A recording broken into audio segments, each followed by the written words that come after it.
I broke through the carbonate, that's how I got free. Jabba back off because there's no stopping me. Postmodern player, sample-tastic, flows ekphrastic.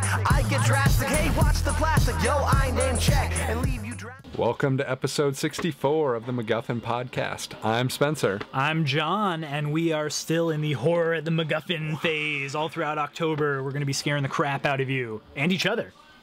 I don't know if we're going to scare them. Maybe. We'll unnerve them. We do that all the time. Mission accomplished. Yeah. So today we're going to be going Saw versus Paranormal Activity, as the two series both have a sequel coming out here. Mm-hmm. Yeah, definitely the biggest horror releases of the year, I'd say, within a week of each other. And then we're going to be talking scariest moments. Yeah, maybe in film, not on the podcast. No. You can tell us that. Yeah, just maybe not the movies that would be in our top 5 horror movies that you might have seen last week, but just really scary scenes from movies or when scary things happen to us when we happen to be watching these movies. Yes. And then we're going to wrap it all up with DVD picks, as always. And we just wanted to throw out another reminder at you. This Friday, the 22nd, we are going to be hosting our first ever film screening at the Grand Illusion Cinema in Seattle's U District. We are going to be hosting Big Trouble in Little China and Night of the Creeps, an 80s cheese-tacular double feature. That's how we do it around the MacGuffin Podcast. So stop by grandillusioncinema.org for more information, or show up and buy tickets and say hi to us there. We'll have all sorts of fun activities going on. Exactly. You can win some prizes, some DVDs, some books, some food coupons. Why aren't you there already? Yeah. Probably because it's not happening. Yeah. So you can check that out, and you can check us out. We've got more content going on at MacGuffinPodcast.com. Email us, send us a Twitter. We got articles. We got web-exclusive videos. And we're still counting down the top 31 horror movies of all time, as voted on by the MacGuffin writers. Yeah. So every day you get a new one thrown at you. Check it out. So this Friday starts the big horror war at the box office. Paranormal Activity 2 is coming out on the 22nd, and a week later, Saw 7, aka Saw 3D, comes out. Yeah.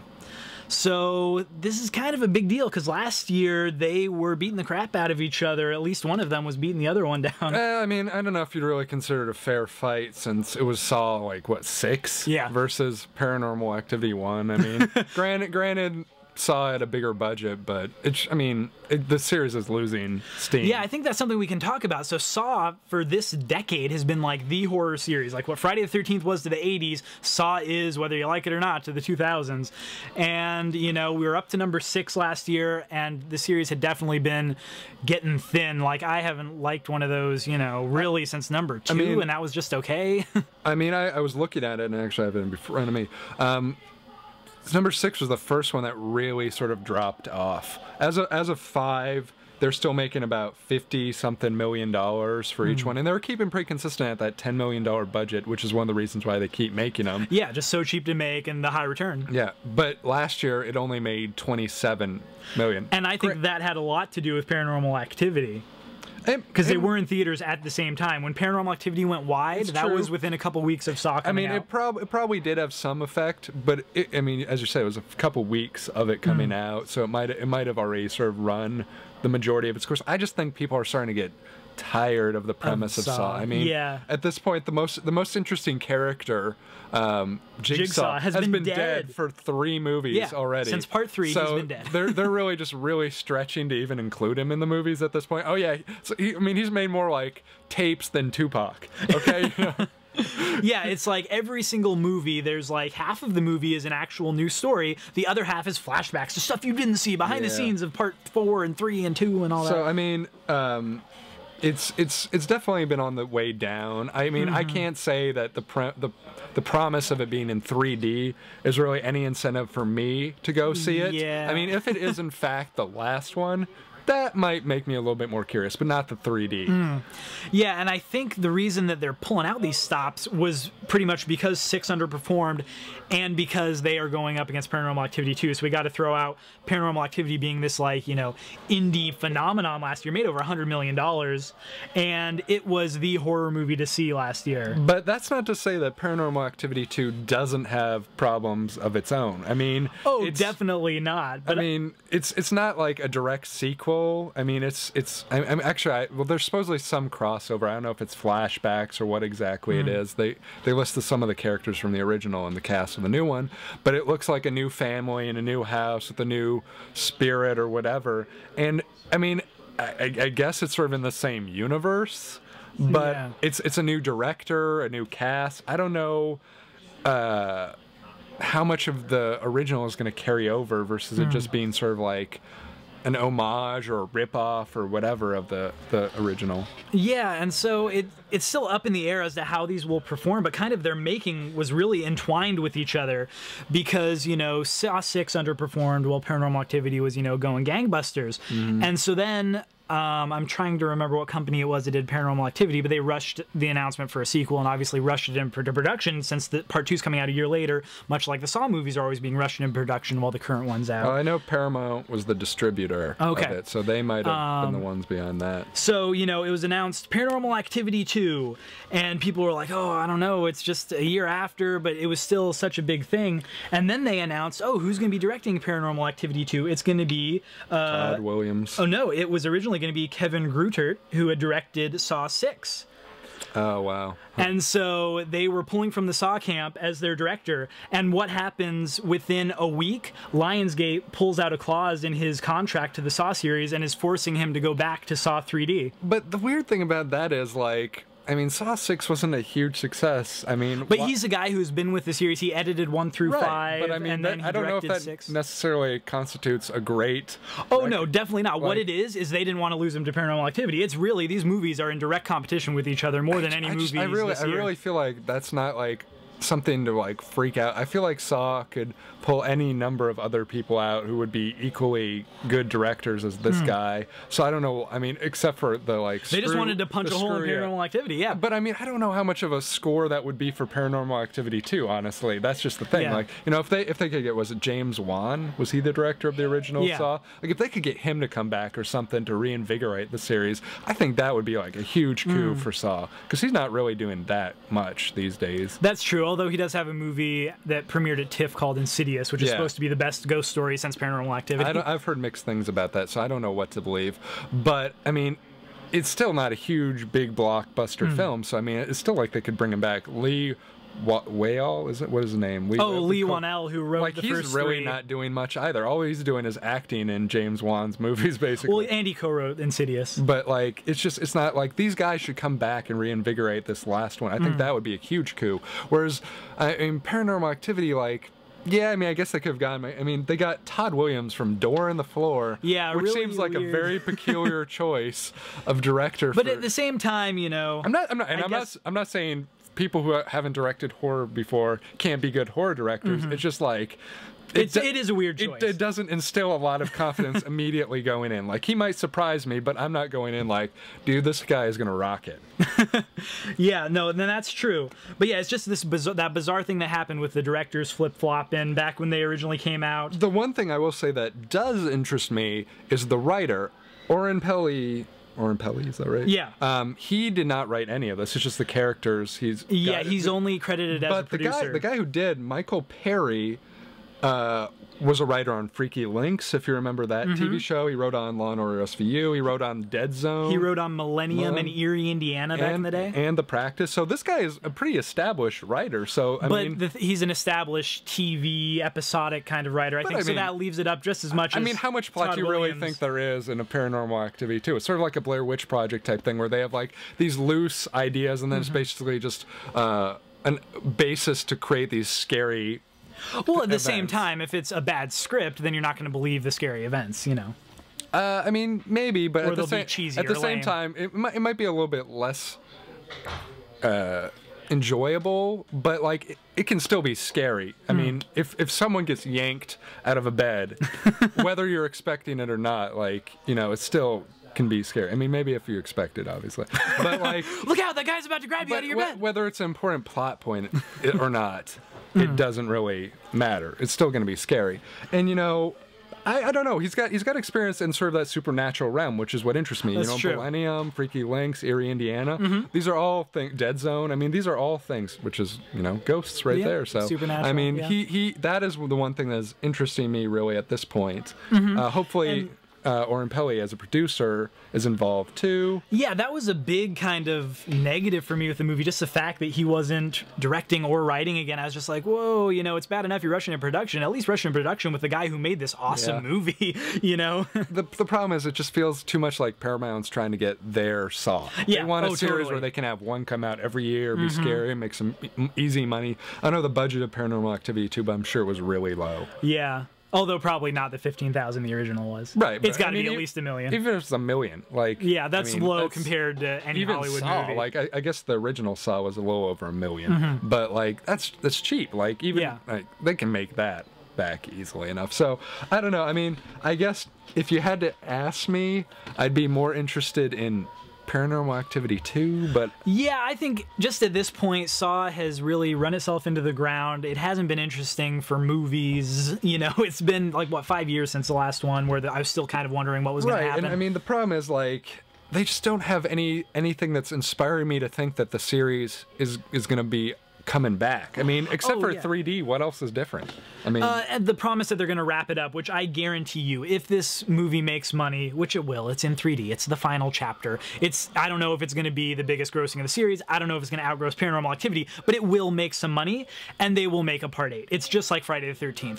Friday the 13th Part 4 was called the final chapter. When it made the most money in the series, they made 7 more after. Yeah, I mean, so that I never sort of imagined it would actually be the last one if it was successful. I mean, it's kind of interesting that like Carrie Elwes is coming back, and it's obviously going to be a flashback. Yeah, to me, that's the one interesting thing about the movie. I mean, don't really care. I'm against 3D, as we've spoken about. Don't really care that it's the last Saw because they've been bad for so long. I do like Sean Patrick Flannery. In general, he's a decent actor. Okay, I didn't realize he was in it. He's going to be it, but like, is that a big enough draw for me to be like, this movie is going to be good? Like, I feel like I'm digging deep to find reasons to see Saw 7 or 3D or whatever you want to call it. I'm going to call it Saw 7 just because I don't want to buy in a 3D thing. But Paranormal Activity 2 is not a slam dunk, as I said. So yeah, no, it's still, they're both sort of up in the air. I would definitely support Paranormal Activity 2 more. I'll be there to watch it. I'm interested in the trailer. I like that they're keeping it such a secret. Maybe that's because they don't have anything, you know, it's a movie and so they're hiding stuff. I like the fact that all you know from the trailer is that there's a dog, there's a baby, it looks freaky, and we know that Katie Featherston is back as the character of Katie because she shows up in the trailer. But we don't know what capacity that really is for the full That movie. is true. The way it looks in the trailer, maybe they'll do a haunting thing, but it kind of seems like she's like a possessed murderer is what I got the implication of in the trailer. My understanding is that it's about a family who's had some like break-ins to their house, and that's why they install the cameras to try and see what's going on. Oh, and it's ghost robbers? After experiencing a series of break-ins, a family sets up security cameras around their home, only to realize the events unfolding before them are more sinister than they seem. Oh. My only question is like, at what point, you know, after the first one, do you really just be like, you know what, if it's supernatural, I'm out? Like that's the thing that I always have issues with is these families are like, we're gonna stick it out, we're gonna get like. That's true, and that's also one of the problems that I thought the original solved brilliantly by saying it doesn't matter if you leave, it is after you. Right. Because that's always been my problem with haunted house movies. Leave Right. the house, you know, it's haunted. Yeah. So in this movie, you're right. If it is just a random ghost, or maybe it's the same demon that jumped because they said, you know, in the original there's something about it can jump from person to person. I think if they followed up like that, I mean, still it's going to be a little sketchy unless they can explain it really well. I think the thing to me would be if it is like an invisible entity doing weird stuff, that is more interesting than if Katie Featherstone shows up and she's standing at someone's bed watching them sleep again or something like that. Yeah. Like the thing that was scariest about the original is you couldn't see the things that are going on. Like she just got yanked out of the bed. Yeah. Like it was just like, what just happened? There was no. It wasn't something tangible. Like if I woke up and I saw her standing at the edge of my bed and she's not saying anything, I'm like, hello, Paranormal Activity girl? Then I either run away or I murder her because I'm horrified. It's still creepy, but like it's just not as it's not a movie.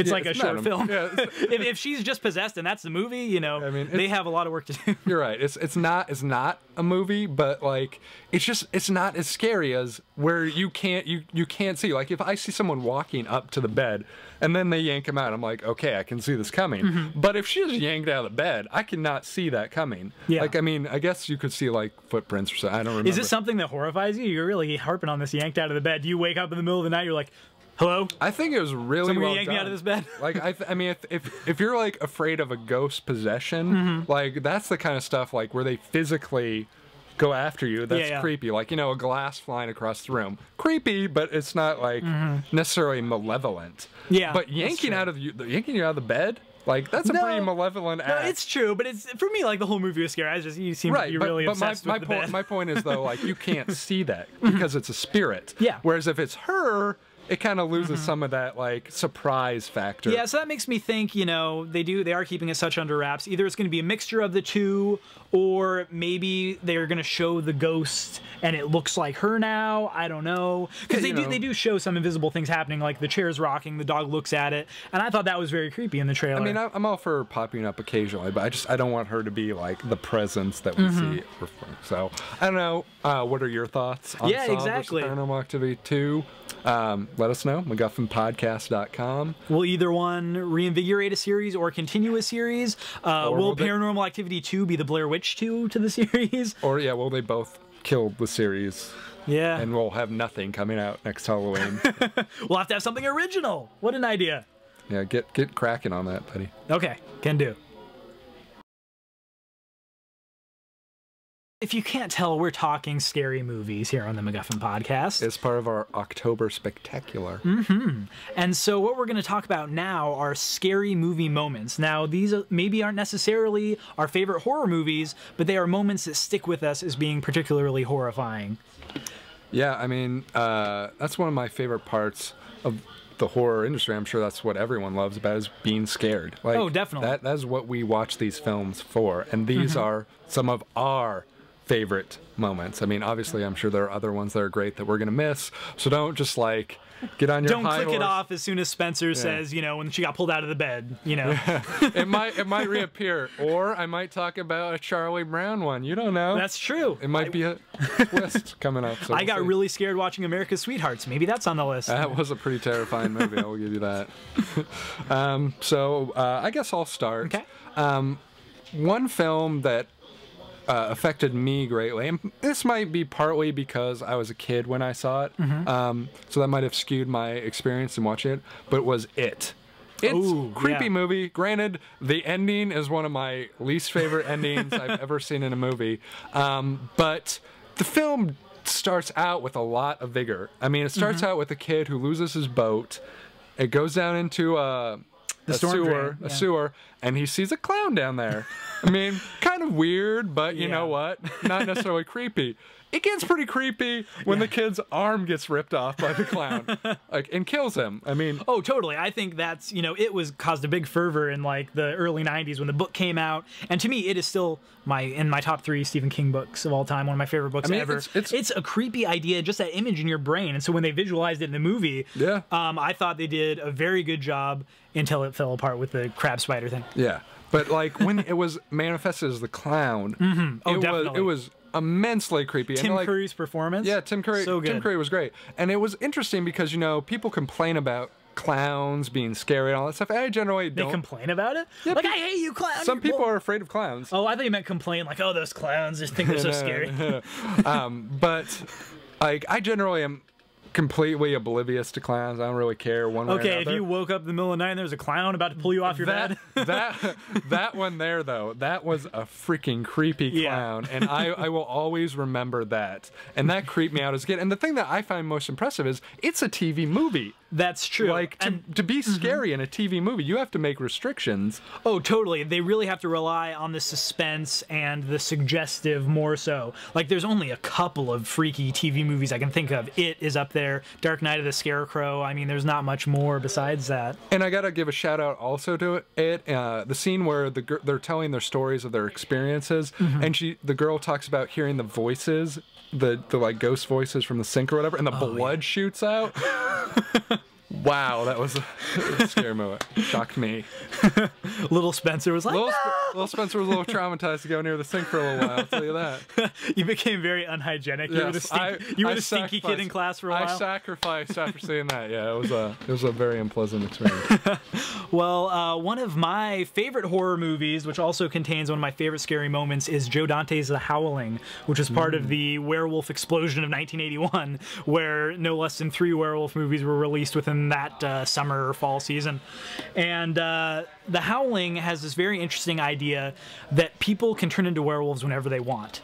And that leads us to a scene where someone is being stalked by a werewolf through the woods in the middle of the day. And a lot of people think that daylight kills horror. I'm going to say, you know, watch the ending of Texas Chainsaw Massacre or watch the scene in The Howling. Daytime is just as scary as nighttime. I mean, the fact that they're brazenly, you know, this horrible stuff is happening in the daytime can make it scarier, I think. I guess, like, daytime kind of is the enemy of supernatural horror, perhaps. But that's what's so interesting about this movie, is because the whole werewolf mythos is built on full moon at night, and so John Sayles' script was really interesting in that he switched that. Normally I hate people changing mythos too much. You're saying it's like the Twilight of werewolf movies. Oh, but they're still killers. The werewolves don't sparkle. They look horrifying, you know.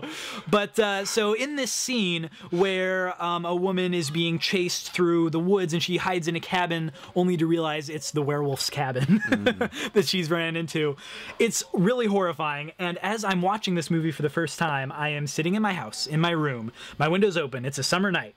Cool air blowing in. I'm just sitting there watching, and then all of a sudden, my neighbor's giant dog jumps up against the window, and I'm instantly like, bah! Run out of the room, pause the movie, of course, run out of the room, get my dad. I'm like, Dad, the dog is attacking. What are we gonna do? And he's like, tell it to go away?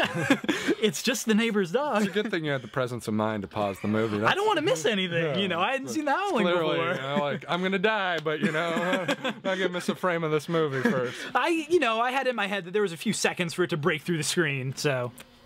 It's a good one. Another one from my childhood was Child's Play. Oh, totally. Creepy when you're a kid. You have toys, you know, this stuff happens. And Chucky is creepy, to be fair. The doll is creepy to begin with, but the scene where Catherine Hicks first realizes that it's alive. Like, hi, I'm Chucky, wanna play? With the head? She has it on the table, and she goes over to the box, and it's like batteries included, and the batteries fall out of the box. And this is after having it talk to her and stuff, and she's looking at it, she walks over, she picks up, she opens the back, no batteries, then the head comes around, Chucky, wanna play? That was so creepy as a child. I remember, you know, I've seen a lot of slasher films like Halloween, Friday the 13th, Nightmare on Elm Street, all that kind of stuff. Super creepy, but Child's Play had sort of a relatability to me because, you know, I had toys. Yeah. Like this. You had talked to toys that might have been possessed by a killer. I might have, you know, I never know. You know, I had toys that had batteries. You know, these things are amazing. It made batteries scare you as much as being woken up in the middle of the night being pulled out of your bed. Yeah, it did. It was really creepy as a kid to think that your toys could come to life and kill you. I mean, luckily Toy Story kind of smoothed that over. Yeah, it kind of worked that out for me in later years, and it kind of helped that Child's Play series kind of dropped off a cliff and became a completely comedic series, much like Nightmare on Elm Street. But no, you're totally right about Chucky. One, I had seen a TV spot for the second Child's Play movie, not even seen the movie. I just saw like the shot where Chucky's eye looks through the keyhole, and that horrified me for about 4 years. Yeah.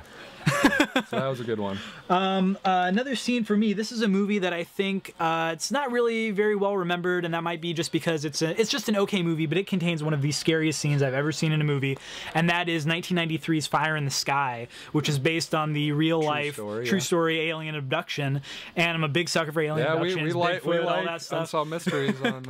But this movie is about, you know, Travis Walton. He's a logger who his friends see him get abducted, and he's then gone for 5 days. So at the beginning of the movie, they see a big UFO, a beam hits him, they drive off, and then he's gone.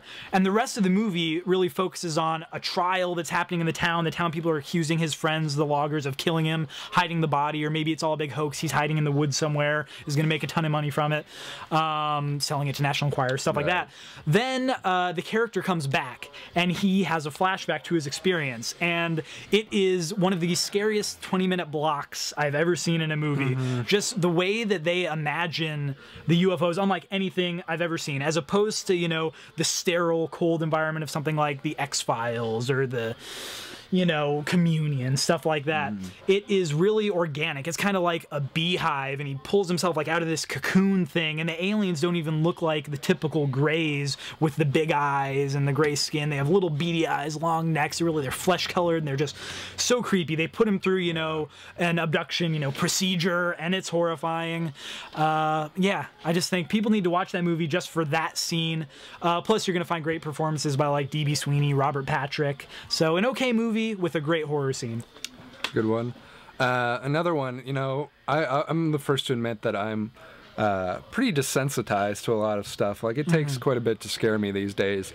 So a long period between like my childhood with things like Child's Play to like when I was a senior in high school, let's say, and the release of the Blair Witch Project came out. And I got to see the Blair Witch Project before they were on MTV, before the hype and everything. Before it really was a widely known thing that it was fake, all that stuff. It still had that sort of in between, is it real, is it fake kind of debate going on. So you're one of those guys that like, wrestling is real, but to Blair Witch. No. But the thing that, there are two scenes in it. The first one is where they're all in the tent and they hear the noises, and then they come up and shake the tent. Okay. And the thing that is brilliant about the Blair Witch Project is the filmmakers knew what was going to happen. Each individual knew what their character was going to do generally, but they didn't know everything else that was going on. Oh, totally. The actors were not informed that the tent would be shaking and stuff like that. So when the tent's shaken, the characters are really scared. Yeah. Like, they don't know what the hell is going on. Like, it legitimately is scary because you don't expect it to come, and then their fear really amps it up. And the chaos, and the chaos of the moment when they're running with like the camera, and you don't know what's going on, and you don't know where each of them is. You only get sort of that perspective of the two cameras, because they only had the two cameras. I mean, they had 3 characters, 2 cameras. Obviously, one character, no matter what, is not going to be able to be seen. So that was creepy. And then the end sequence. Yeah, I think even the detractors of Blair Witch Project, such as myself, the ending is the best part of the movie. I think so. Oh, creepy. I agree. I mean, there are a lot of things to critique and criticize about Blair Witch, but the ending is so creepy and interesting. When they get to the house, when she gets, is it the girl at the end? It's the girl. Okay, she gets to the house, and they're the small child's handprints on the walls in blood. Like, that's creepy. You know, I like that they worked in the mythos of the Blair Witch when she sees the guy in the basement. Yeah, staring at the wall. Yeah. And you know, at this point, if you don't know the ending of Blair Witch, you know, no, you're not going to be scared. But I mean, yeah, I found it so creepy, and the point at which it, like, the creature, the Blair Witch, comes in and attacks, all that stuff. Like, but it's also so creepy because you see nothing.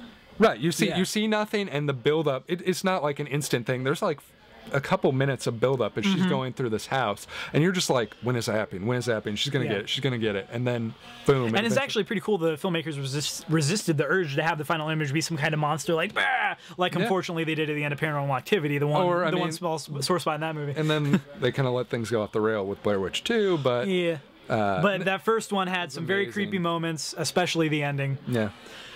So another scary moment for me, this is a movie that maybe you wouldn't think is too freaky, although when I was a kid, a lot of people were scared by it. Ernest Scared Stupid. This is the immortal Ernest movie where... Vern always scared me personally. But... where Jim Varney was fighting off a troll, and the troll would turn kids into little wooden dolls. And it had a big gross nose, and it was always dripping goo.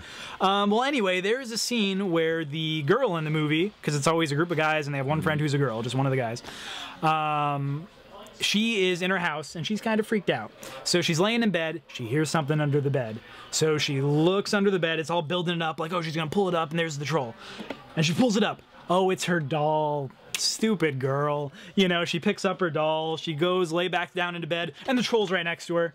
That's good. Okay, not only does that happen, as I'm watching it, okay, I'm laying on the floor. I'm like this, you know, staring up at the TV. And I'm at a friend's house. And his mom, unbeknownst to me, is walking up behind me very slowly. And right when she leans back up and the troll's there, she goes, "Whoa!" and just grabs me. And I freaked out and I ran out of the house.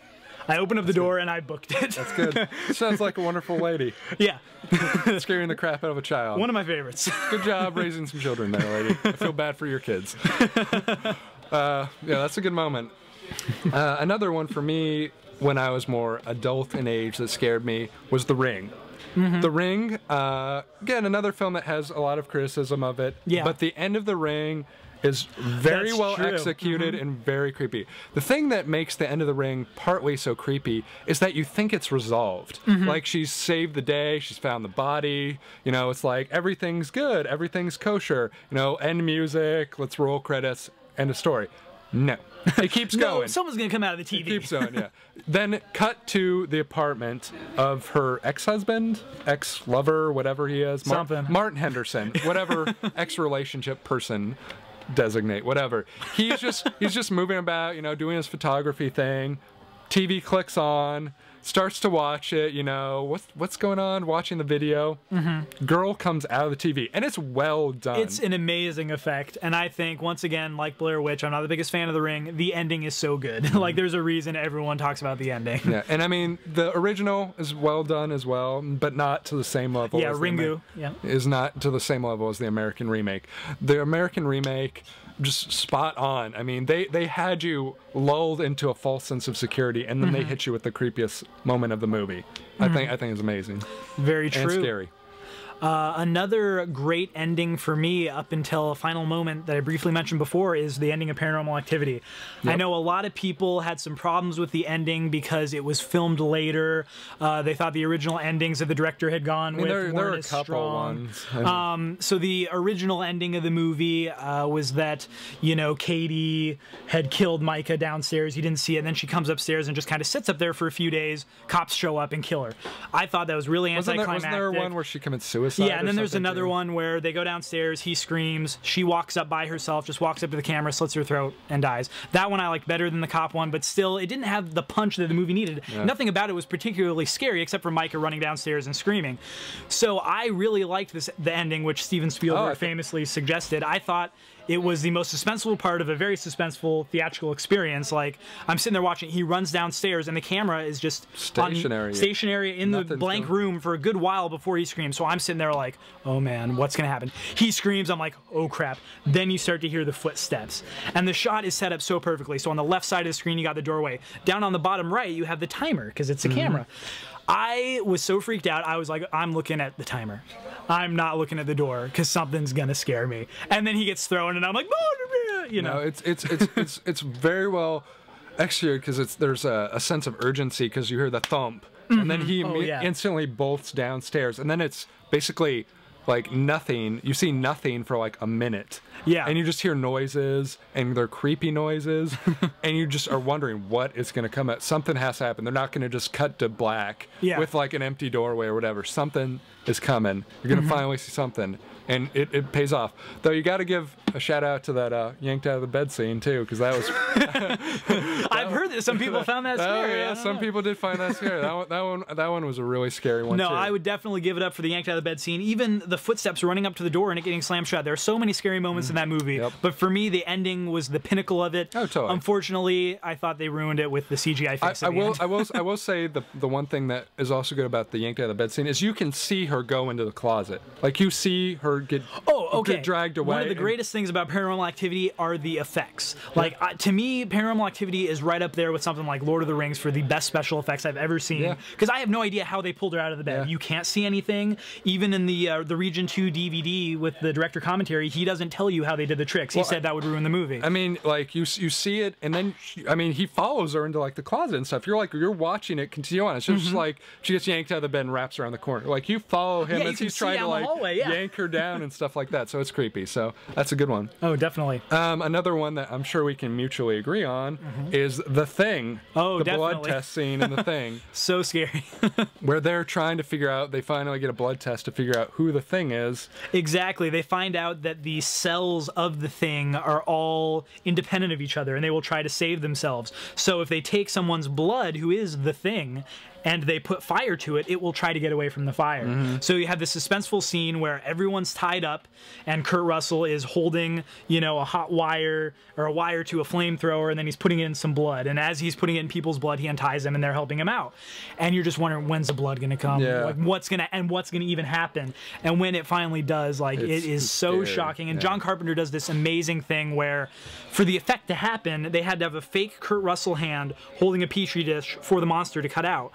So what he did is, it's not the person with that is the thing where he uses the fake hand the first time. He uses it the person before. Yeah. So he establishes that there's this fake looking hand. So somebody might see and be like, oh, it's coming.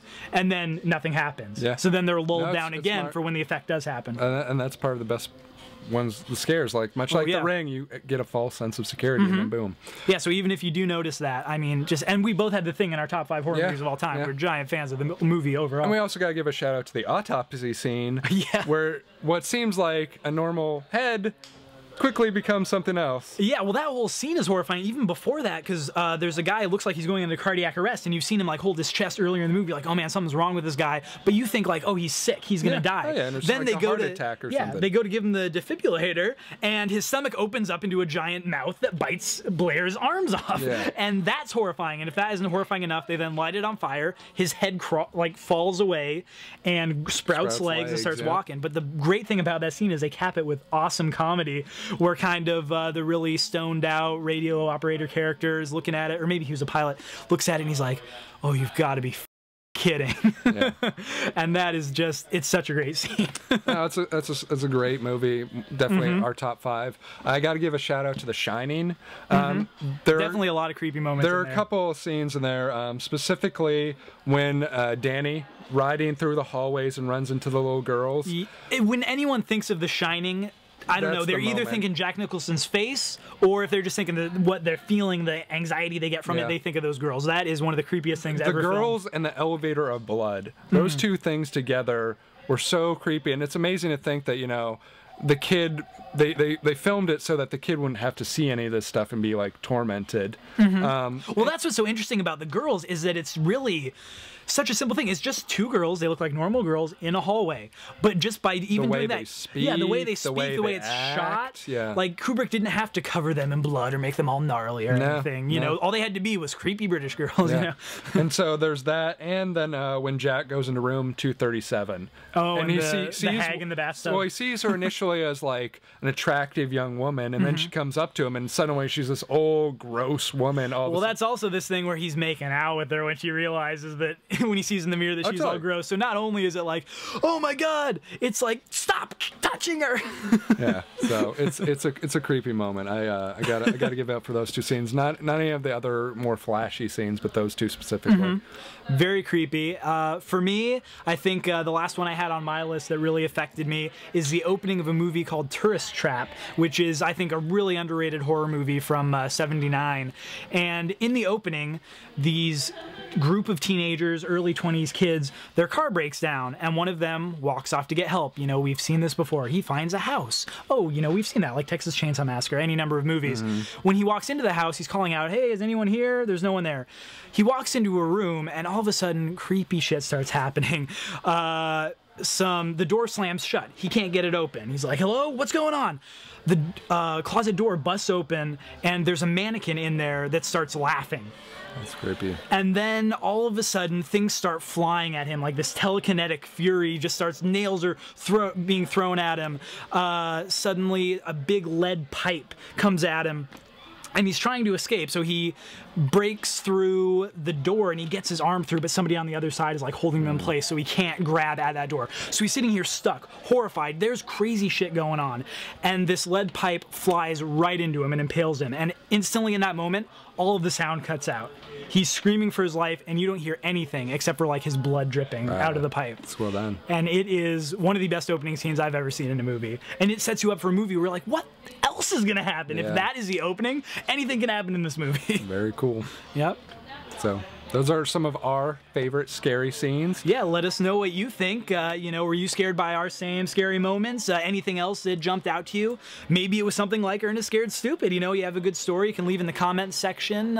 Give us a tweet. Let us know on Facebook. Any number of things. MacGuffinPodcast.com for all that. All sorts of good stuff going on there, and we want to hear from you. DVD picks for the week of October 19th. Always a fun time. Always a fun time. For this week, I'm going to go classic. Talking Francis Ford Coppola here with Apocalypse Now. Has a crazy edition coming out called the Disclosure Edition, where it has Apocalypse Now, Redux, and Heart of Darkness, the documentary about. And this is all on Blu-ray for the first time. It's all on Blu-ray. There's a crazy amount of special features here, you know.